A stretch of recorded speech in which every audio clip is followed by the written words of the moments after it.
tough to be a school parent during these times of uncertain, Yeah.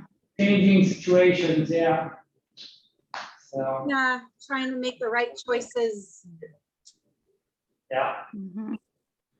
Hi, Jaden. Hi, Jade. Hello. How are you? Good. How are you? You Good. didn't run, did you? Did you run? Yeah, Oh, how can you run in this heat? it sucked. I bet. Bet you sweat about 10 gallons. Sheesh. Yeah, I felt That seems pretty like it's weird afterwards. dangerous. So let's see. Hi, Dennis. How are you? Push to talk here. Just doing fine. Excellent. Coughing away, so I got it on mute there. Hey, I'm gonna send to the group text. Oops, this is not the group text. I'm gonna send a link to the group text that afterwards pick up on. It is it's a teaching. Remember, I've been kind of talking about this ministry that is called FAI International. And the leaders, the teachers in it are two people. One is Joel Richardson, and the other is a guy named Dalton Thomas. And I've been kind of following along. They are embarked on a similar deep dive revelation study at the moment.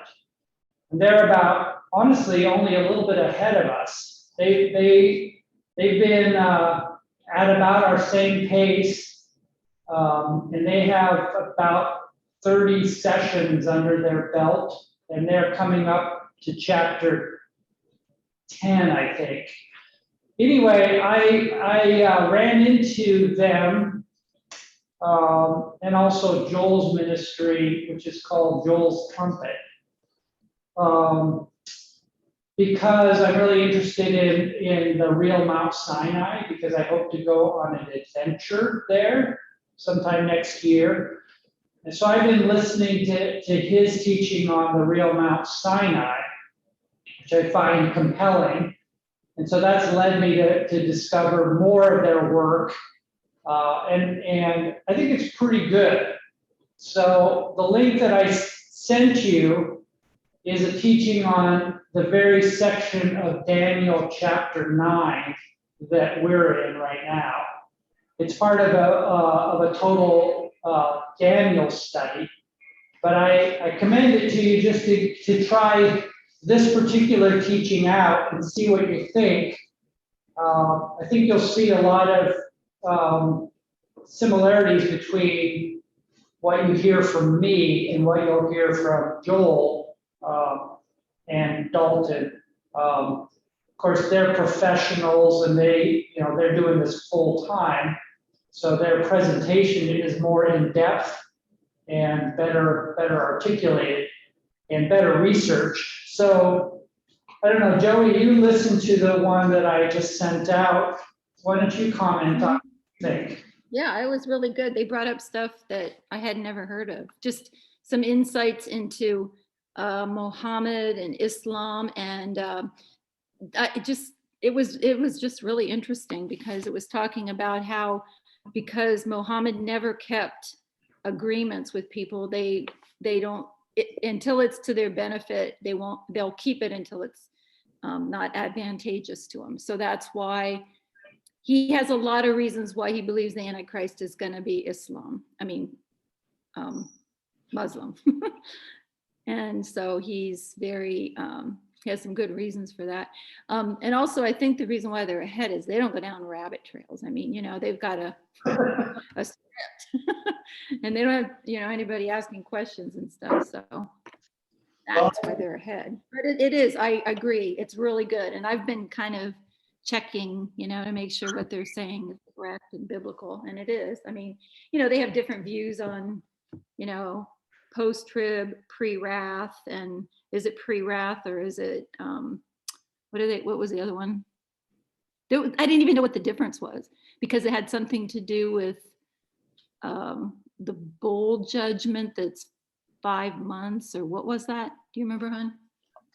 Yeah, so there's some, there's a lot of similarities between, and we'll learn about this, but, you know, we've been dealing with the big picture, like, is this revelation stuff that has already happened?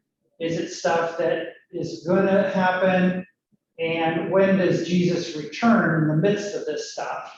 And there's broad views, but then within those broad views, there's more refined views. One of those refined views is the pre-wrath idea that Jesus's return is not prior to, it's not at the beginning of the 7 years. It's at some point after the middle of the 7 years, but it's before God's wrath is executed. So, Doesn't he say that the bowl judgments are the only ones that are in order? And then all the other judgments can be at any other time? Did I get that right? well, it's more whether the judgments are basically 7 total judgments, and are they overlaid on top of each other, just told from a different perspective? Or are they actually a sequence of 7 and then 7 and then 7? Well, he did say that they were I think it was the bowl judgments that are sequential because they line up with what Jesus talked about in Matthew 24. He goes through it really quickly, but in Revelation it's pretty depth. You want a I'm little, not- do you want a little, it already happened to muddy the water? Sure. Sure. Okay, I had to mouse over there. Well, if you lived in the 700s, somewhere 800s, you'd probably think that that the revelation's already happening, because Muhammad, he started out in Medina, I think. I think he started out in Medina and then went to Mecca. Could be the other way around. I get that confused. They both start with M's. But anyway, Medina and then went back to Mecca, right? So well, anyway, he finally made it back to Mecca. And then there's a Jewish tribe that didn't want to submit to him. He had them all slaughtered. And then it just kept on going from there. And it went up, hacking its way up to Jerusalem and up to Damascus. And let's see where they go from there. They followed North Africa, hacking their way all the way over North Africa. They made it into Spain. They even made it through the what do you call it? To the right-hand side of Italy, like the old Yugoslavia. They went all the way up there, and they were all the way to the gates of just a minute, it's coming. Vienna, Austria.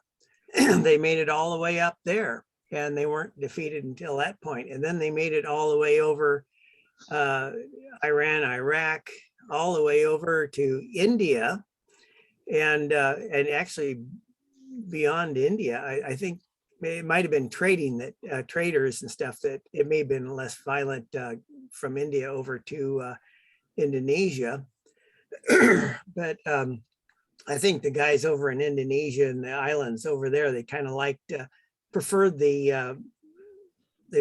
them to pay a tribute rather than, make a little money there on the side. But anyway, it was either join us or die. And the army kept getting bigger and bigger and bigger. And now on this point, I could be wrong, but I think that perhaps about a quarter of the human population of the time in that area was killed. Now, I could be wrong on that one, but anyway, if you lived in that time and watched that watch that army just come and annihilate cultures and cities and I mean, by the edge of the sword.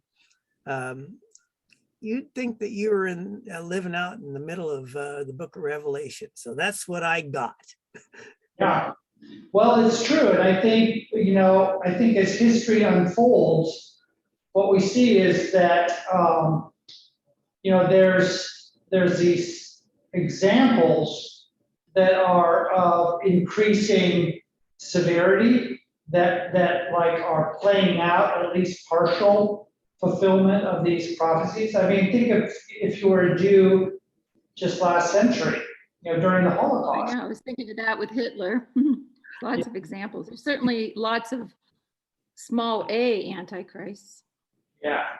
So I think history is punctuated by these types, but they're all pointing to the accumulation, the final fulfillment. And that's why I think that, a view of these prophecies that is, it's the foothills of the mountains, and then you're seeing, the middle range and then the far range. You're seeing a whole picture, and there's partial fulfillments, but it's really aiming at that, at the major mountain range for its final fulfillment. At least that's what seems to work best for me. So I think every generation sees examples where they're going, well, is this it? One thing I was thinking about, I was driving out to Newburgh today to pick up a oven. Our oven finally gave up the ghost. And it was a beautiful drive, and I was listening to the very teaching that I've linked you guys to. And I was thinking, remember, I think last time I talked about the Magi, the spiritual descendants of Daniel, who like 400 or 500 years after Daniel were still paying attention to what they had learned and what had been passed down to them through the revelation, through the Hebrew scriptures, and paying close attention to the point where when it was time, they recognized that, hey, the Messiah is due to be born, and we just saw signs in the sky that are going to lead us there. And I think it's okay for us to think of ourselves in a similar light, right? We're the spiritual descendants, as Christians, we're the spiritual descendants of the writers of the New Testament and Jesus himself. And so we're sitting here 2,000 years later, just like those Magi, poring over the scriptures and thinking about when is the Messiah going to come, and what is it going to be like? And we're attuned to the cultural situation. We're attuned to, what has been revealed to us through scripture, and paying attention in anticipation. So I think we're like, we're very analogous to those Magi, and I think that's a good thing to be. Be attentive like they were, and we are. So, gosh, with that, why don't we go ahead and get started? I'm amazed how long it takes us to get through these few passages in Daniel, but it's all good. I'm in no hurry. So if I'm in no hurry, it means you're in no hurry either, because I get to set the pace here as your facilitator. These So four, are the 70 weeks of Daniel going faster, or are we going faster? well, it's all relative. Time is a relative thing depending on your velocity. I meant the Bible study. Yeah. I'm just teasing you, giving you a bad. Good. So let me just recap where we were last time. And see if I can do my whiteboard thing again. There we go. And I'll try and draw real big. But remember we had, come on, focus. There we go. Let's see here. We had these, the sequence we had the sequence of what were called weeks. And those weeks we knew were periods of 7 years. And the way I think about it is like we say decade, we mean 10 years. They say weeks, that means 7 years. Okay, so there's a period of 7 weeks. And then there's a period of 62 weeks. And then there's a period of the last 7 weeks. Okay, all adding up to 70 of these weeks. And just 1 week at the end? Just 1 week at the end. That's Oh, all. sorry, yeah. I meant 1 week, 7 years. Okay, so 1 week at the end, thank you. And we knew that the start of that 70-year outlay was the decree. And the decree was specifically to go and rebuild the city and rebuild the walls. And because of a process of elimination, we went through 4 possible decrees and landed on the most logical one is the one of Artaxerxes. And he's probably Artaxerxes II or something, as the decree that sent Nehemiah back to first rebuild the wall and then rebuild the city. So that decree happened in 444 BC. Okay, and then we noted in passing, although we spent a lot of time on this, we noted in passing that if you add up this comprises 483 years, the 69 weeks. We noted in passing that from 444 BC, we actually know the date, it's the 5th of March in 444 BC. We know that again because there's good records of these ancient civilizations to nail the timing of that. So then we go 483 years and we land on, turns out, March 30th, 33 AD. Which is remarkably the most probable date of the triumphal entry of Jesus into Jerusalem. And then we know that a couple days later, April 3rd, 33 AD, he was put to death. And that all aligns precisely with what Daniel is telling us in these 4 little verses in chapter 9. Okay, so that's that gets us up to speed. So now we're talking about this last week, this final 7-year period. And there's a lot that's happening in there. And that's where we get a tie-in to the other passages that we're going to look at. So let me just read that, the last couple verses in Daniel. And it says, stand here so you can see me. There we go. It says, after the 62 sevens, the anointed one will be cut off and have nothing.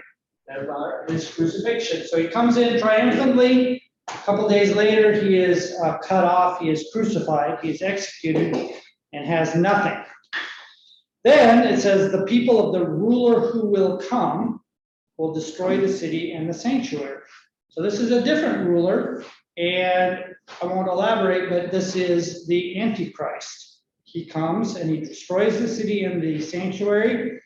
The end will come like a flood. War will continue until the end, and desolations, plural, have been decreed. He will confirm a covenant with many for 1/7. And in the middle of the 7, he will put an end to sacrifice and offering. And on a wing of the temple, he will set up an abomination that causes desolation until the end that is decreed is poured out on him. Okay, so that's what the text says. Let me erase this, and we're going to zoom in onto that last 7. That last 7-year period, the last week, typically referred to as Daniel's 70th week. Okay, so we have this 7-year period here. So 7 years, 1 week.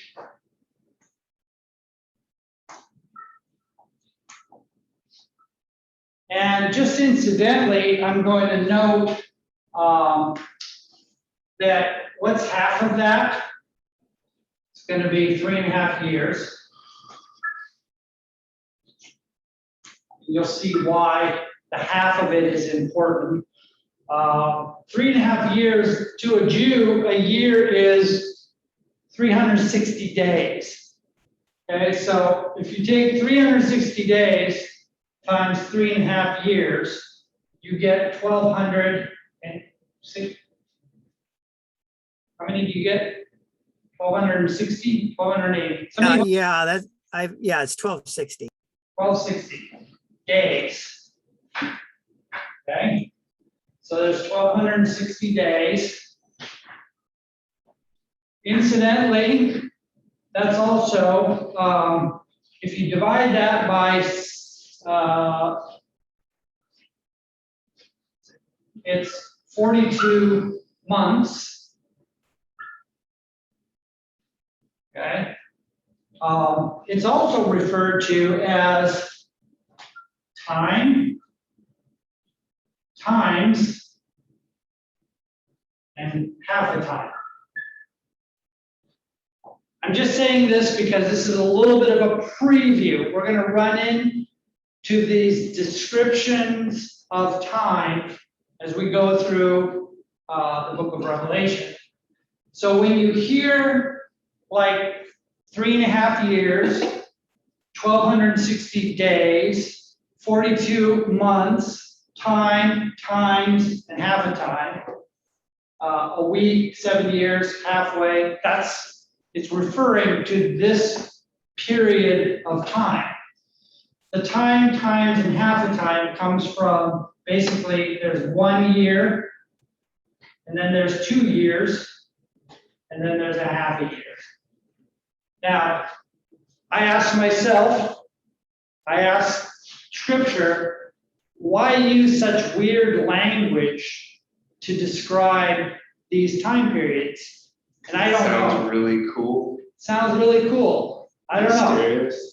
I have no idea, like time, times, and half a time.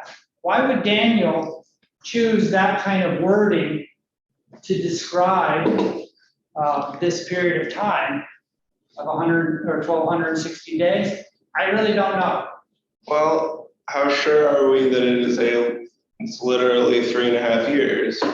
Or does that 3.5 years stand for it's symbolic of a larger period of time, the same way that the weeks are symbolic of years?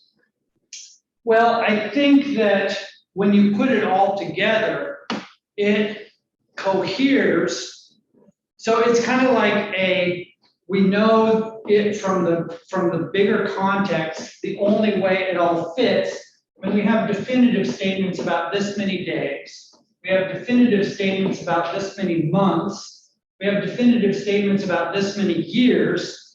And this time period is spoken of as if it were the same basic time period. So I think the only thing that really fits all together coherently and without conflict is this interpretation.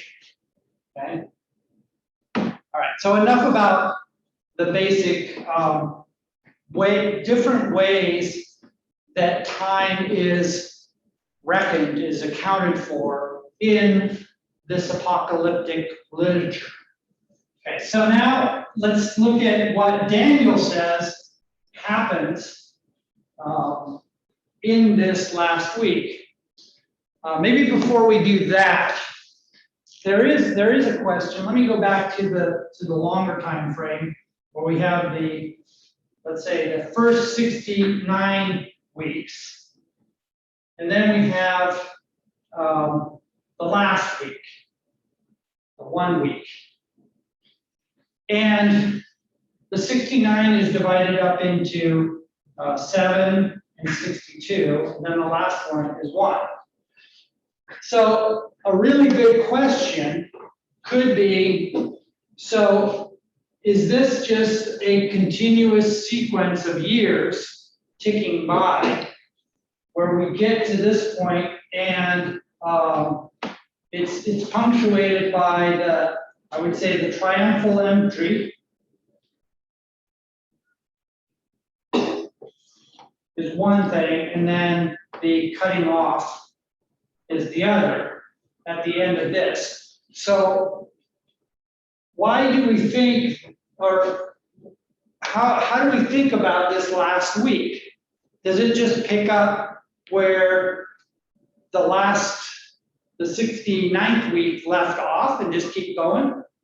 Or is it somehow isolated and it's still a week, it's still a 7-year period, but it's like sometime later? Okay, so it's a very valid question. And I couldn't really give a super scholarly reason why people believe that this week is now paused and still to happen, but I'll say a couple things. Number one, nothing very eventful historically happened 7 years after Christ was crucified. So when you look at what's described in the middle here, or in this week that we're going to look at in just a second, none of it seemed to have happened right after Christ was crucified. There's also good and persuasive argument to say that this timeline was preambled by Gabriel, the angel Gabriel, saying, Daniel, this is for you. These 70 weeks are for your people. Okay, and so when they rejected the Messiah, when they said no to Jesus, who was their Messiah, it was at the end of these 69 weeks. And so, it kind of makes sense that their rejection of the Messiah would put this timeline kind of on hold. Okay, it's going to pick up later, but during the time of their explicit rejection of the Messiah, the 69 weeks were for Daniel's people, the Jews. They reject the Messiah. Now this prophetic timeline is kind of on hold. So I don't know how persuasive that is, but it does make a little bit of sense, and in conjunction with the fact that the events that are described to be happening in this final week didn't happen right after Jesus was crucified. I mean, there's as far as I know, there's nothing that correlates to the 7 years after Jesus' death with the events that are described in there. So with that, I'm happy to say that this week, this final week, isn't contiguous with the 69 prior weeks, nor does it have to be. I don't think the text says that they have to be contiguous sequences of weeks. It just says that there's 70 total. Okay? So hold that thought for a minute. Now let's get back to the content of what's going to be happening during this week. So getting back to the text, it says, let's just look at what's happening in that 70th week. It says that the ruler who is to come, so after the anointed one, there's going to be a ruler who is to come, and this ruler is going to destroy the city and the sanctuary. So clearly a bad guy. Okay, so a bad guy is going to come, and this bad guy is going to confirm a covenant for many, or with many, for 1/7. Okay, so we're at this last 7. So this is the last. This is I'm going to call this the 70th week. So he's going to start by saying, okay, there's a covenant that's going to define this 7-year period. And presumably, since it's a covenant for 7 years, it begins at the beginning of that week, that 7-year period. Then it says, in the middle of the 7, he will put an end to sacrifice and offering, and on the wing of the temple, he will set up an abomination that causes desolation. Okay, so right in the middle, so that would be 3.5 years into it, he sets up the abomination of desolation. So I'm just going to call this the abomination.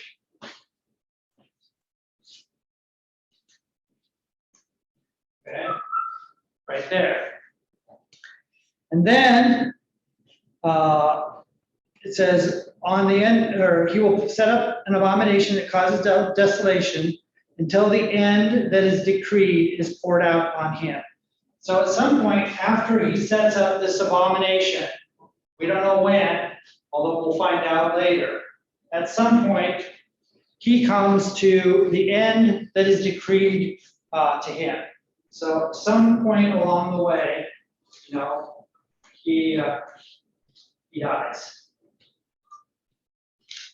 Oops. You guys see my skull and crossbones? Skull and crossbones, right? Okay, so does that make sense? Kind of hard to see. I keep trying to make it big.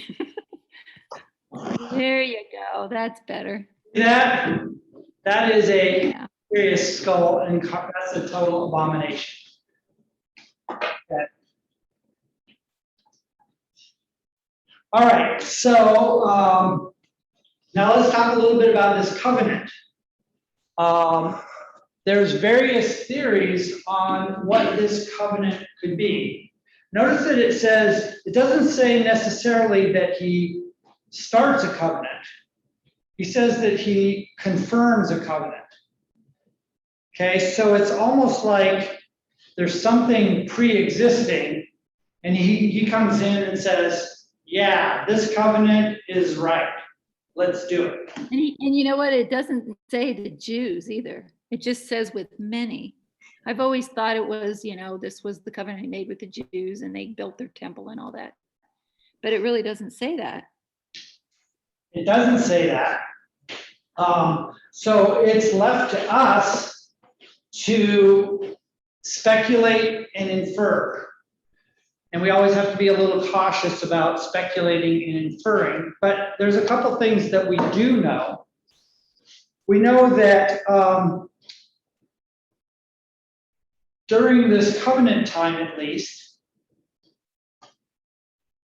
there is a temple because there are sacrifices being performed, because he puts an end to them. if he puts an end to sacrifices, it means that they had to be there in the first place. And the only place that you can really legitimately do the sacrifice, at least according to Jewish, Torah law, is, in the temple. So either it's a traveling tabernacle or it's the temple itself. So we know something. We know that during this time, there is a temple of sorts. I'm going to say temple / tabernacle. And there's sacrifices. Okay, so let me ask you this. Since 70 AD, has there been a temple and has there been sacrifices? No. No, right? Since Titus came in and destroyed the temple in 70 AD, there's been no temple and no sacrifices. And the Jews lament this all the time.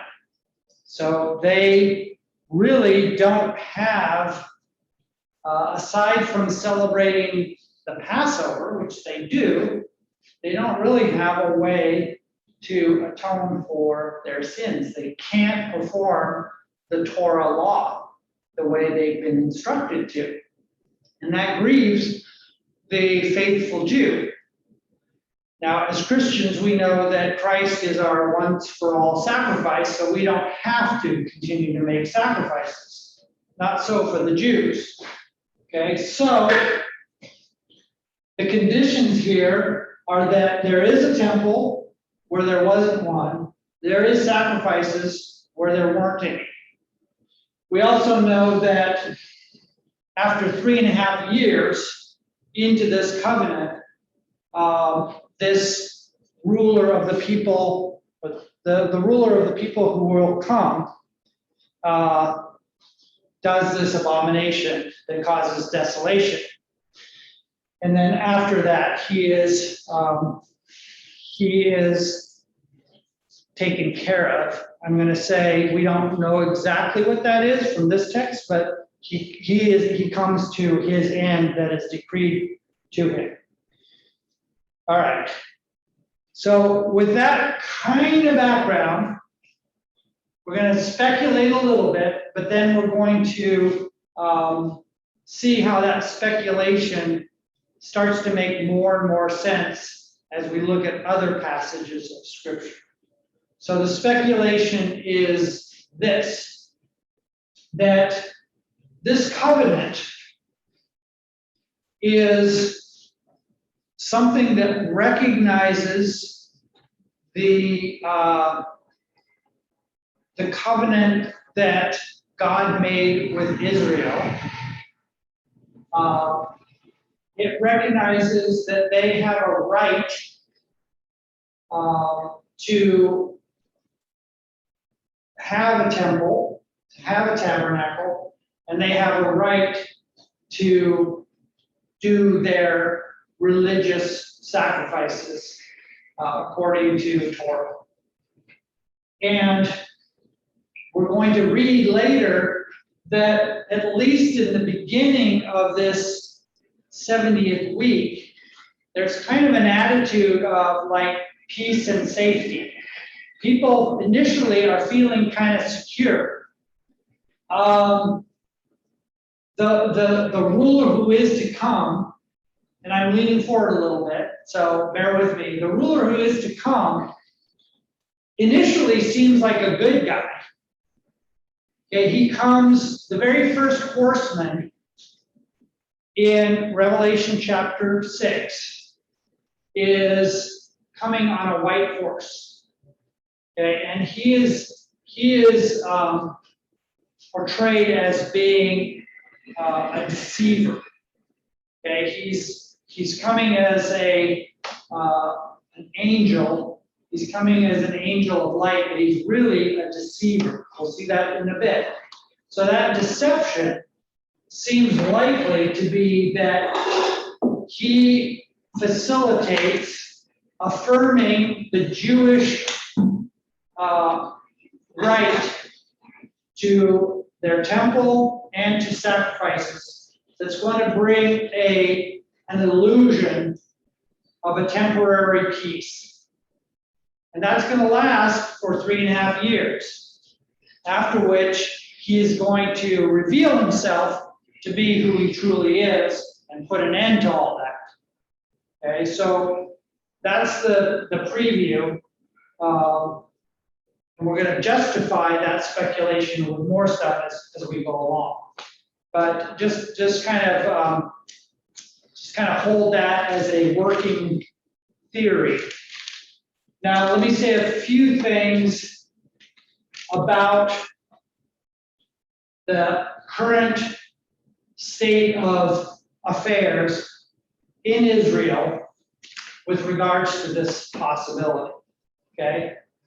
And we'll ask ourselves, does it seem plausible that after all these years, after almost 2,000 years, since 70 AD, we may be looking forward to a time where there will be a ruler who will seem like,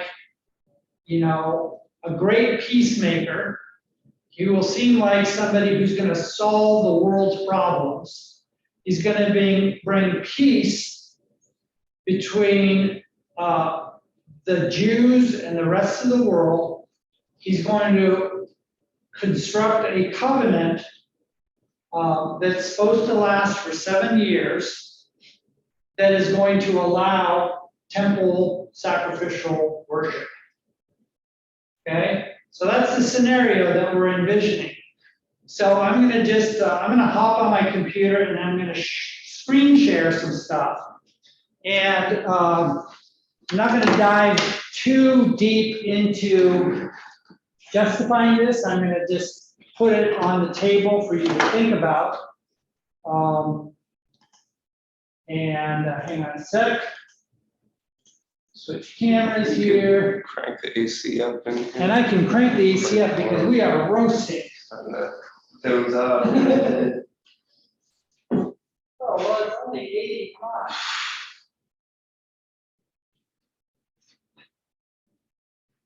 Our thermostat is set for 80 degrees in here. Whew. Okay, let me do this.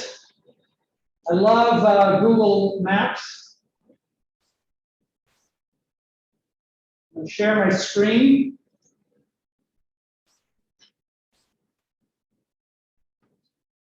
Okay, hang on, I gotta move you guys over here so I can see you.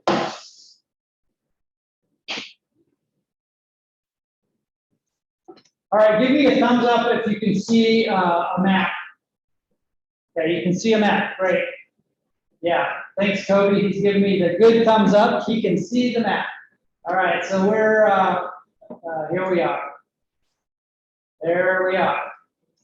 This is unbelievable. I'm going to switch to satellite mode. So here I am sitting right here in the world. So now I know where I am. So now we're going to zoom out. Most amazing tool ever. Okay. Can you tell where I'm going? All right. So here I am hovering over the modern state of Israel. Switch over to this for a minute. There you can see Israel. And the heart of Israel is Jerusalem. So where's the temple located? The temple is located in Jerusalem. So let's just zoom in here. Try not to get busy. Hang on, I gotta back off. Find the old town.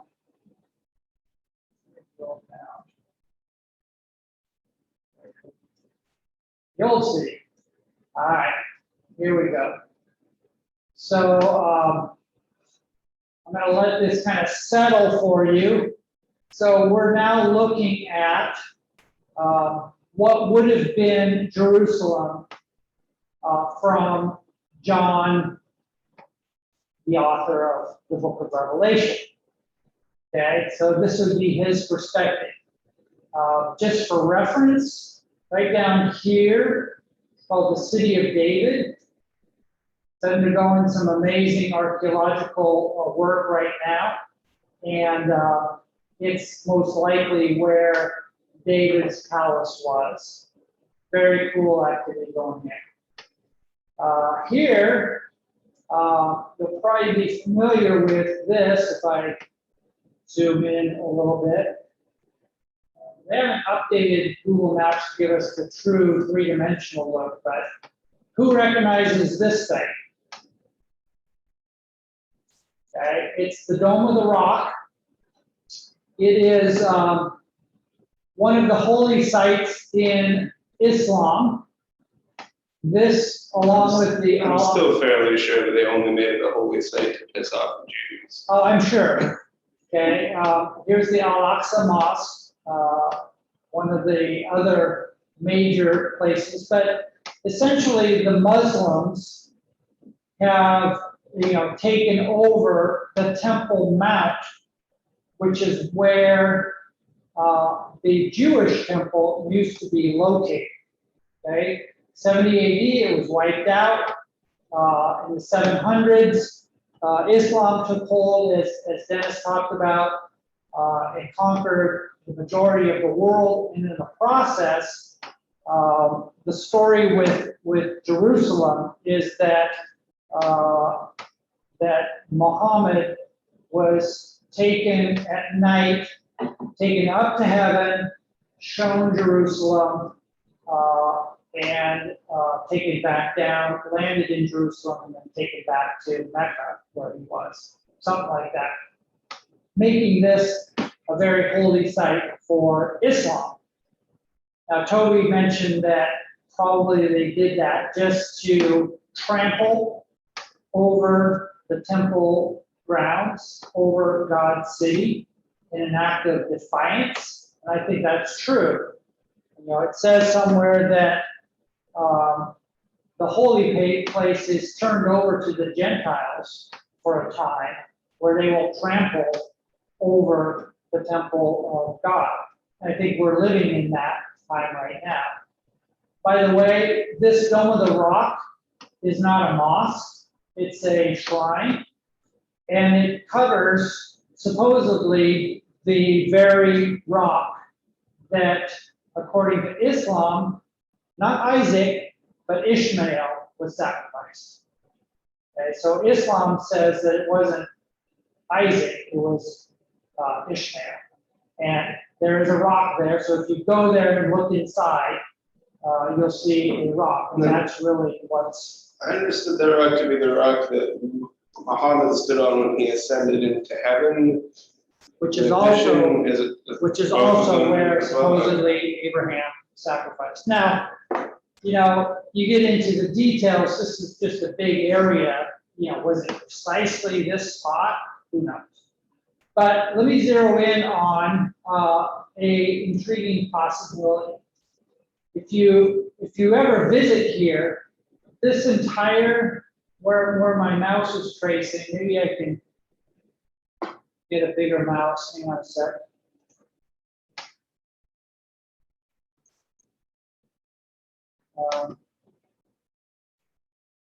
Yes, I can't. Well, I have to live with this now. So where my mouse is tracing defines the ancient walls of the temple complex. Okay? It goes around like so. Okay, now importantly, right here actually, let's see, is it here? It's either here or here where it says the Golden Gate. Yeah, the Golden Gate. This is actually the eastern gate into the Temple Mount. And right now you can see, maybe I can even show you that. Let's Just look at this picture. So this gate into the walls is actually the site of the eastern gate of the Temple Mount. Now we know from passages, I can't quite remember where, but it says that the Messiah, the Messiah will definitely enter in the eastern gate. So when he made his triumphal entry into the temple, it was through this gate. And by the way, right up here is the, let's see, where is it? Yeah, right up here is the Mount of Olives.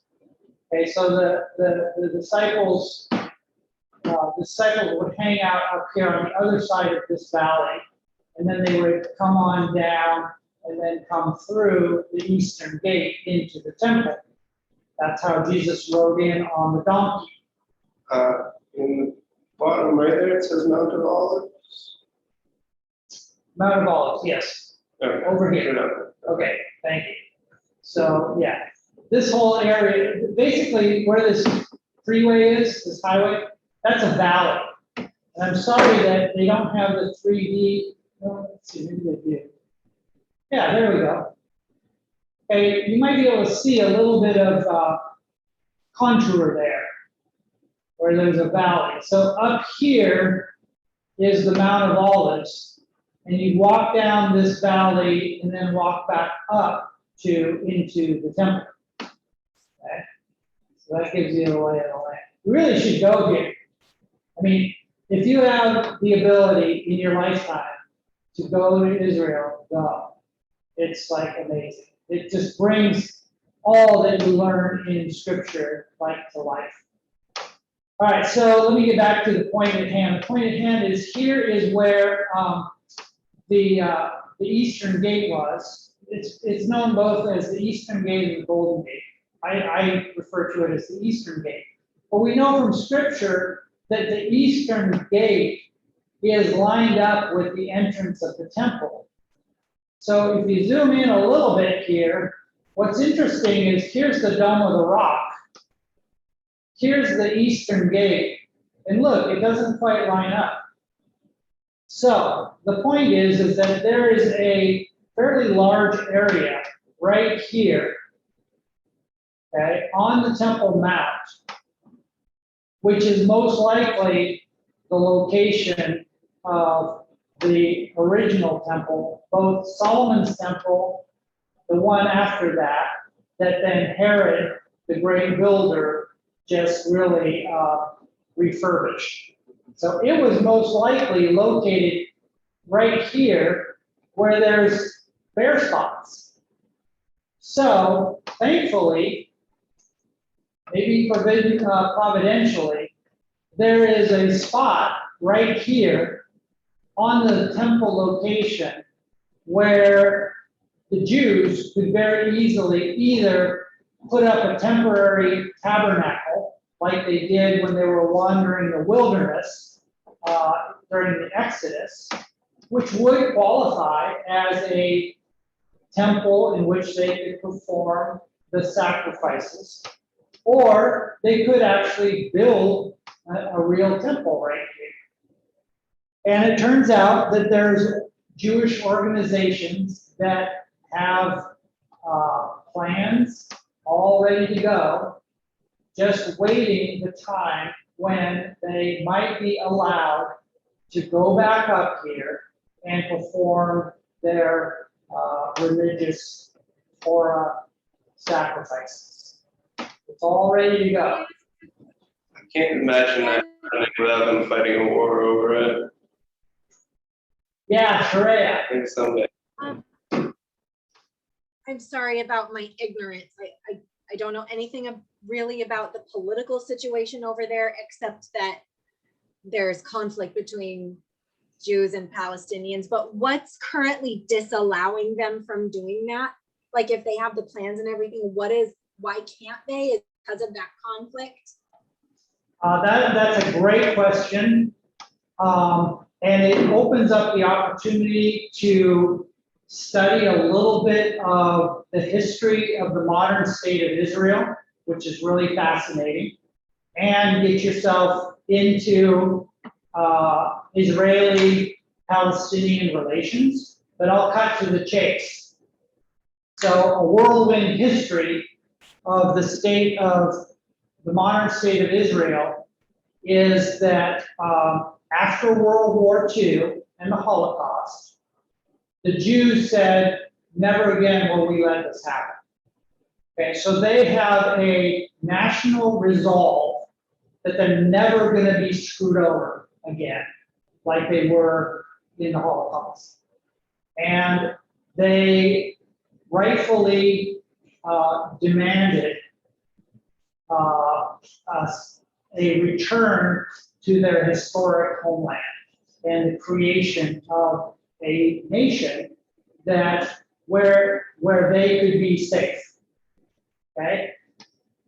Before World War II, there was work afoot for this to happen. So there was the Balfour Declaration, which signaled the intent of the powers that be to give the Jews a national homeland back in Israel. And then after the Holocaust, the Jews that had returned there basically declared independence and said, you know what, this is our homeland. So there was a war between the Jews residing in Israel at the time and the Arabs in the surrounding nations.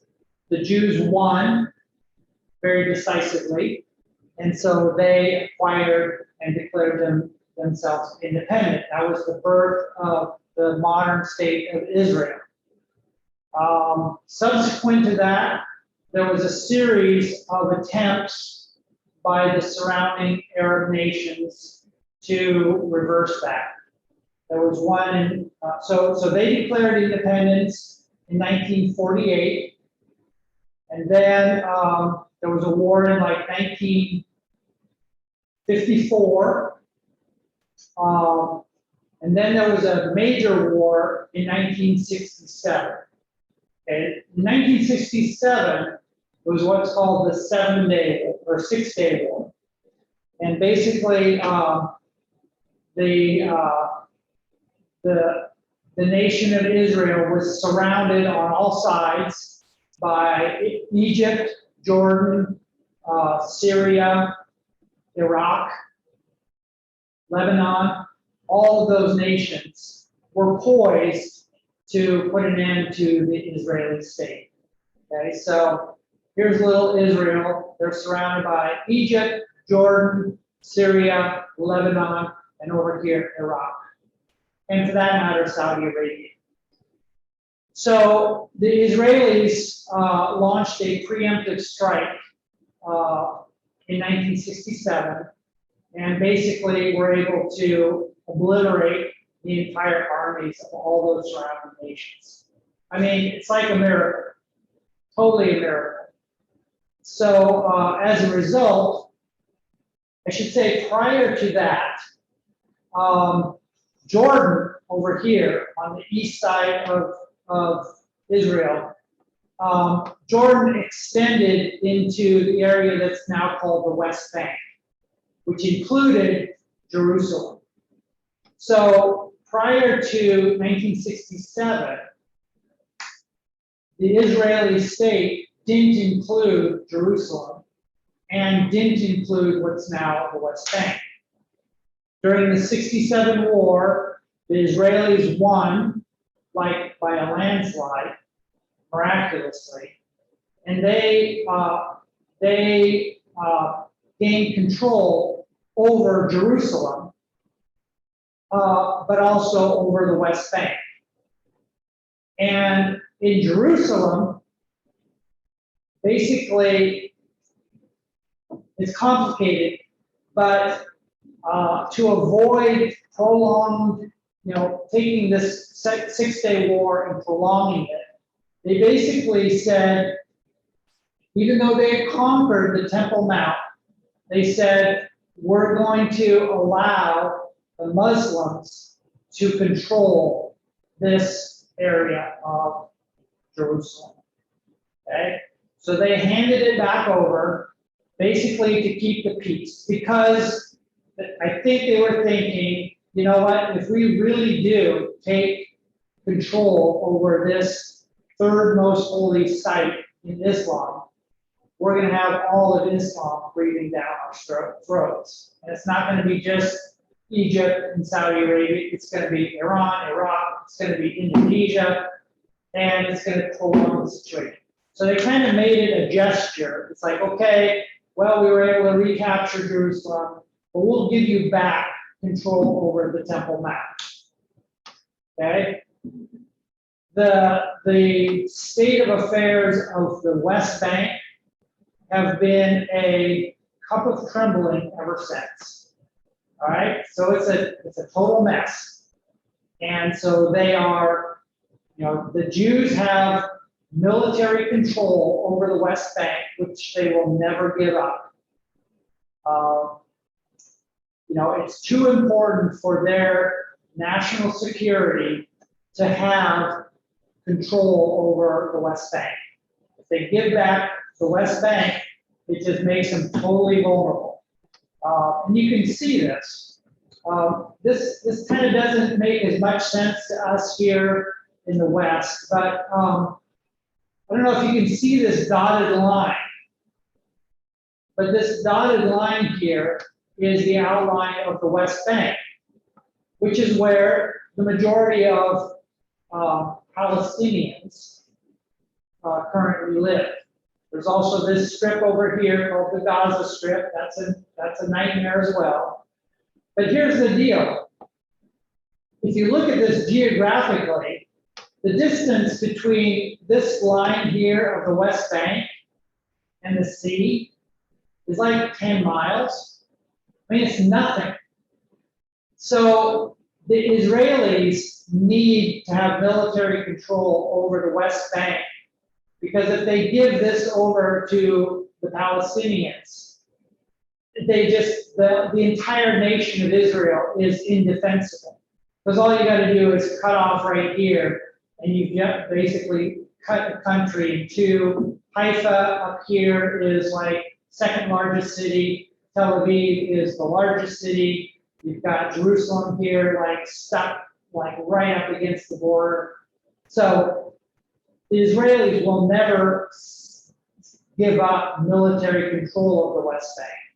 However, they've got like 7 million, Palestinians living there. What do you do with them? And how do you live in peace? And that's been the ongoing story, which is a cup of trembling. When you add in the political thing with the religious thing, when you get back to here on the old city, now you're like, crap, what do we do? So that's a great kind of lead up to the plausibility of some leader, I'm pointing back to the board here, some leader who comes as an angel of light, has a brilliant scheme to bring peace to the world. And that peace is going to start by resolving the Arab-Israeli conflict, which is the source of so many of the world's conflicts. Yeah, Dennis.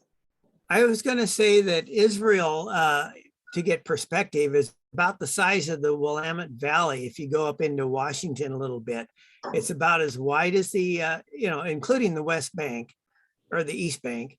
It's about as wide as the Willamette Valley, and it's about as long as the Willamette Valley. If you went up to up a little bit into Washington, so it's a very, very small country, surrounded by huge countries with lots of population.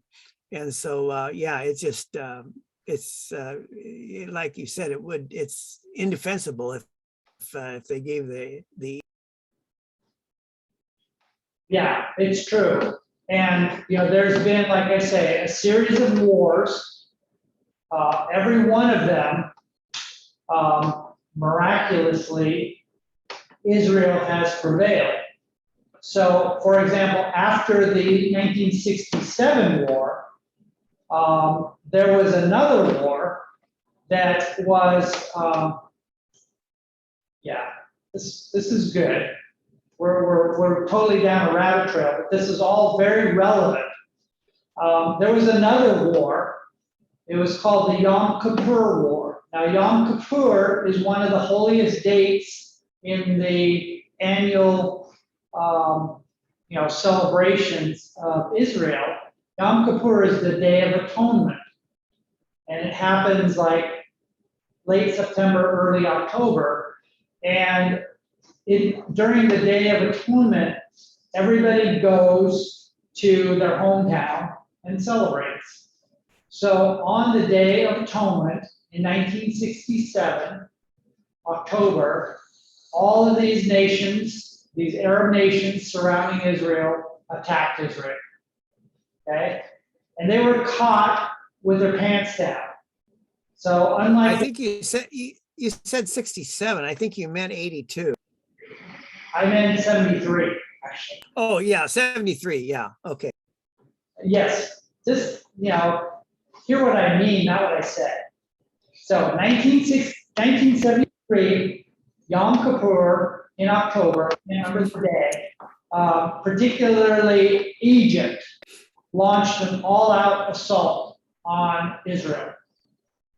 The Israeli military were all at home, hanging out, celebrating Yom Kippur. So they had to scramble, and they were like severely beaten back for a time. It looked like the end was here. But they rebounded, and they started defending themselves. Later, they went on offense, and it turns out, long story short, not only did they win and repel the invaders, but they ended up acquiring a big chunk of Egypt, which is the Sinai Peninsula. Okay, so Israel before 1973, their border was right here. After the war, the Yom Kippur War, they won not only the Sinai Peninsula, but up here, right in this area, in the northeast corner, they won the Golan Heights. They might have won that in 67, I can't remember. No, I think it was 73. So Yeah, I think you're right about 73. That area is beautiful. It's very lush and a lot of. it is, and it is very strategic. It's very, it's high hills up here. It's above the Sea of Galilee right here, and it's overlooking. So militarily, it's very strategic. Syrians used to own this. Okay, so this was part of Syria until the 73 war, in which case Israel won that back from the Syrians, won that very strategic spot. So they got that, and they got the Sinai Peninsula, this entire thing. So they basically, tripled the land area of their country in one fell swoop. Now that war, Sinai Peninsula is basically just rocks and desert though, right? yes, it is, but it's got oil. It's got tremendous resources. Yeah, it's had a little bit of oil too. It's got oil and it's got copper mines, and it's pretty valuable. So it's not something to smirk at. So during negotiations, peace negotiations that have been ongoing and basically confounding the world up to the present day, we still don't have peace, although we have a few. So President Carter, one of President Carter's few triumphs was he negotiated a peace treaty between Israel and Egypt. And basically Israel said, you know what, Egypt, you give us peace, we'll give you back the Sinai Peninsula. And they said, okay. And it's held ever since. So there is a peace treaty between Israel and Egypt that is held to this day. Amazing. Okay? there is not a peace treaty between Israel and Syria about the Golan Heights. And Syria is still smarting from losing the Golan Heights, and it continues to be an area of challenge between Syria and Israel. There was finally a peace treaty. Now Clinton negotiated or was instrumental in the negotiation of a peace treaty between Jordan and Israel. And that involved basically Jordan giving up any claims to the West Bank. Because remember, before the '67 war, the West Bank was actually part of Jordan. Okay, so Jordan gave up the West Bank and said, we don't want anything to do with it. Basically handed it over to Israel, and they don't know what to do with it because it's full of Palestinians who don't like the Israelis very much. So they've got this problem on their hands. It's just been a festering thing. So when you hear about Yasser Arafat, who died, the PLO, now Mahmoud Abbas, who's the president of the Palestinian Authority, when you hear about Hamas and the Gaza Strip, you hear about Hezbollah up in Lebanon, it's just a total mess. And poor Israel is, they are defending themselves like they should, and they do a phenomenal job of it. Now, granted, they get a lot of financial support from the U.S., but so do the Palestinians. And they're just an amazing people. And so, going back to Sharea's question that opened up this whole diatribe that I just went through, getting back to Jerusalem here and the state of affairs, the way it is now is that there is a Islamic sect, I can't remember their names, but they're basically the guards of the Temple Mount. And Walk, I think. yeah, that sounds right. You could look it up if you want to know who it is, but they control the Temple Mount. Now, tourists are allowed up there, so Joey and I have been up there. But what they don't allow are Jews, particularly to go up there and worship. So, on occasion, and I would say it was punctuated by one of their prime ministers made a very flagrant move, Ariel Sharon. I don't know if you know the name Ariel Sharon, but Ariel Sharon was prime minister for a while. He was a war hero. He was actually the general who basically won the 73 war for Israel. Anyway, when he was prime minister, he and a bunch of his cohorts went up to the Temple Mount. And that perpetuated a total uprising called the Intifada that was in 1982, I believe. Maybe it was 88, I can't remember, but sometime in there caused a huge uprising. Long story short, this is controlled by Muslims. It's currently being trampled by the Gentiles. Muslims are Gentiles.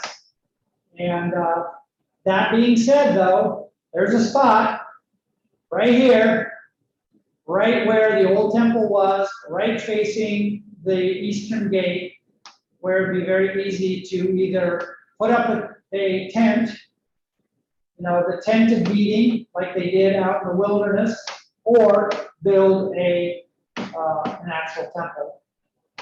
And I think, circling back to this covenant, it seems very reasonable that the covenant would include the ability for the Jews to start up again their temple worship in the form of sacrifice in a temple, on the Temple Mount, in this spot that is now sitting there empty. Pretty amazing. So what do you think? I enjoyed your description there. I was a senior in high school in '67, so I lived all of these battles that you're talking about. That they were on the nightly news and in the newspaper, and so and I've read stories also about them, and so everything in minute detail I remember. So it's been fun listening to your commentary. Yeah. Well, what's nice about, what's exciting about learning about the modern history of the state of Israel is it sets a really great context then to say, you know, this is just a continuation of God's plan rolling out. It's not like, wow, all this stuff that Daniel's talking about is like a completely different world. No, it's the same thing. We're here today, like those magi in Babylon, looking at the scripture, looking at this cultural situation. For them, it's looking at the signs in the skies. For us, it's looking at historical things, you know, political things, economic things, and what they all point to is the total plausibility of what is being described in Scripture. And that's what I think brings a measure of reality to the whole situation that is exciting. So, I might comment on the Palestinian versus Jewish conflict. Field, but there's like a cemetery there. Okay, Outside I was gonna say it's kind of like everybody's right, or I mean everybody's wrong, but nobody's right. It's very, very, very complicated. But the reason that they walled off the East Bank and also metal block the guys on the ocean side is because these guys, the Arabs, kind of invented the suicide vest and the suicide bomber, and every day there's a certain period of time where every day there was an explosion and lots of people were killed. And the Jews would listen to the radio, the news all day long. And there, you know, like every day there was a bombing, and it's kind of like almost like everybody was relieved when the bomb blew up, because that was today's bombing. And they would see the kids that set the bombs running back over the fields back into the East Bank, or what we know as the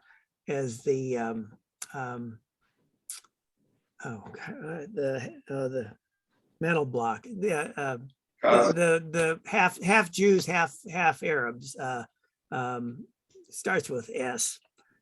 But anyway, Samaria, yeah. They'd be running back into Samaria or the East Bank. And this went on and on. There was one bus called Bus 19. It blew up one day, and so they replaced the bus, and it blew up the next day. Bus 19, I remember that. Bruce. And this was happening every day, and it was just too much. And so out of kind of self-defense, they walled off the East Bank and also the guys on the west side. And that's the reason for the walls. You know, a lot of them are allowed to go work in Israel on a daily basis. You know, they got cards come in and out, and even Israel proper is divided up into sections, numbered sections, I believe. And people are basically, you know, I think it's kind of hard to get it takes a little bit of work to go through the different sections, but they're populated by different groups. But anyway, that's, it sounds like the Jews were really, really mean in putting up the walls and walling these people off, but it was self-defense. If you had a bombing in Portland every day of the week, and one of the Portland city buses got blew up 2 days in a row, I think city council will be a little bit irritated. And so that's kind of the background on some of what's the situation now. So that's what Yeah. So just listening to Dennis and maybe a little bit of what you've got from me, the history of Israel up to modern day, like right now, is extremely interesting when you look at it from a biblical lens. The terrorism that the PLO instigated, and by terrorists, we mean these military people who are going after civilian populations as their means to their political end. So rather than declaring a war on a state and then conducting a legitimate war, they go and terrorize the population to try and get to their means. The most recent that we've heard about so far involves this area here, the Gaza Strip, and the Hamas basically is a radical sect that was elected leaders of Gaza. Okay, and there's a lot of infighting between the Palestinians in Gaza and the Palestinians in the West Bank for political control. So in the West Bank, you have the Palestinian Authority. In Gaza, you have Hamas. So they're not unified at all, okay? And they're actually physically separated, which makes their cause, even more complicated. But anyway, the leaders of Hamas continue to strive for the destruction of the state of Israel. That is their aim. And the way they do it is by building really crude rockets, and they fire them from the northern part into Israel. And they keep getting better and better at building these crude rockets. They're basically pipes. They're like pipe bombs. Haven't the Iranians also been supplying them with rockets? So the Iranians supply Hezbollah. Oh, So Hezbollah is the other end. So Hezbollah is up here in Lebanon. And so Hezbollah is poised and equipped by the Iranians to rain down rockets here in northern Israel. And they've done that. And so, you'll see the Israelis scrambling from north to south, trying to defend themselves against Hamas in the south from Gaza, Hezbollah in the north from Lebanon and Syria. And then from the West Bank, occasionally these suicide bombers that'll come in and blow something up. So most recently, though, it's been the rockets from Gaza that have been raining in. And now these rockets can make it all the way to Tel Aviv, which is about 100 miles. And they're not very well controlled, so they basically just kind of fire them off and hope for the best. They're not guided or anything. They just they're a Hail Mary shot, and occasionally they kill somebody. And, it just puts everybody on edge in Ashkelon, Ashdod, and even as far as Tel Aviv.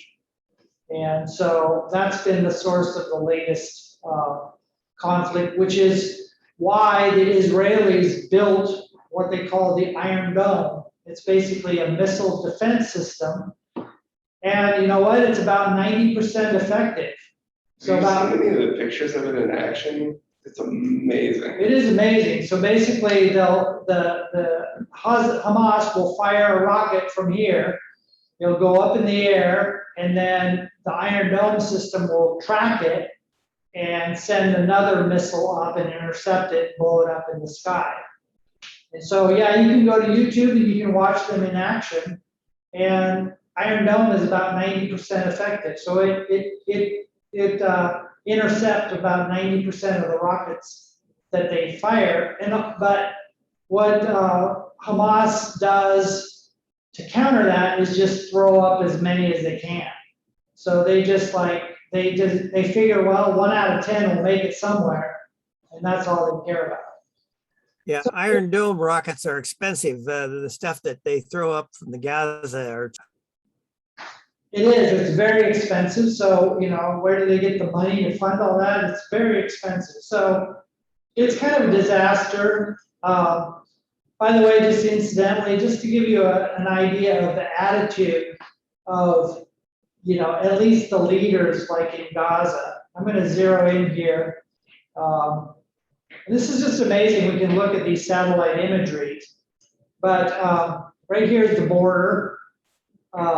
And prior to, I think it was, I can't remember the year, but there used to be a number of Israeli settlements here in Gaza.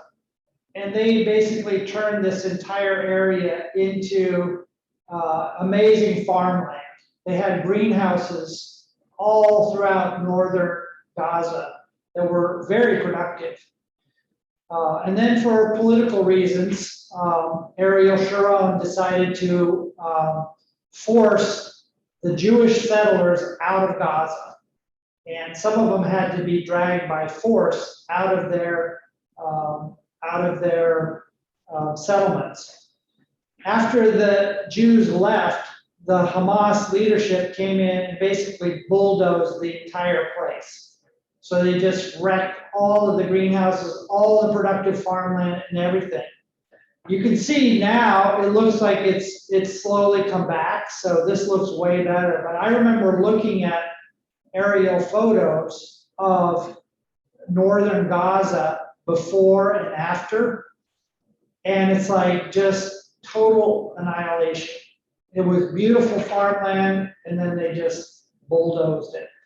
And I have no idea, I don't know why they just didn't capture it and then start using it, but they just obliterated it.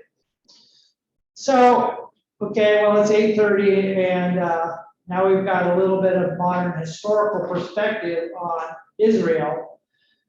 But it's all important because it speaks to, how do we understand this, how do we understand this ruler who is to come, who's going to sign a covenant that's going to, allow the Jews to start worshiping again in some kind of temple for 3.5 years. And that is going to be like, hallelujah, it's like problem solved. But we know that that's only going to be temporary, and 3.5 years later, he's going to break that covenant, and then all hell's going to break loose. So, okay, I think we've gotten through Daniel chapter 9. We've got this context. We're going to start, we have a basic framework for that last week, Daniel's 70th week. We know it begins with the covenant signing. We know it's going to allow this temple worship. At the middle of it, it's going to be the abomination that causes desolation.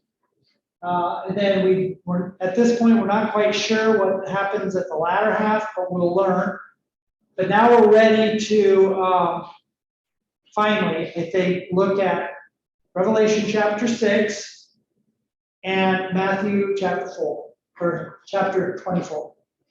Okay, where Jesus is going to talk about things happening, and John's going to talk about things happening. It's all going to be in association with this week. Okay? Okay. Thank you very much. Okay, well, good night, everybody. Thank you. It's always fun. I just thoroughly enjoy these studies. So I just thank you, Ben, for taking the time to study and taking the time to walk us through this stuff. It's extremely interesting. especially the background information. Thank you. Yeah, thanks for explaining all of that. Well, no, thank you guys. You know, it gives me the occasion to practice this stuff and to try and remember it. It's a lot to remember. And my prayer is that what I've gained from others, I'm passing on to you, and that, you know, you'll find yourself doing likewise. You know, if I rewind the clock, you know, 20 years ago, I didn't know any of this stuff. And, you know, I wasn't even a Christian until 1997. So it's fun to learn. The best way to learn is to try and explain it to somebody else. So you guys are giving me the opportunity to do that and to solidify it in my own thinking. And, you know, I'll never think that I have it all down.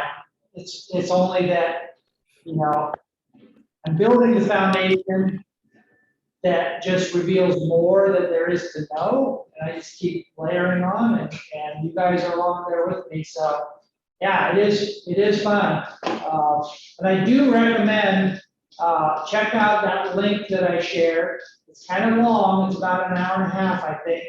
But I think what you'll find is, from what we've talked about together, it'll be a lot of review, but it'll like affirm it, and it will add like more detail. So you'll come away from it going, yeah, we talked about that. Yeah, we talked about that. Oh, but we didn't talk about this, but it adds like credibility to it. It adds historical, you know, more anchoring to it. So that's what's cool about it. So next week, Lord willing, we will move from Daniel chapter 9 into Revelation chapter 6 and Matthew 24. Amen? Thank you. Okay, good night, everybody. All right. Good night. Bye.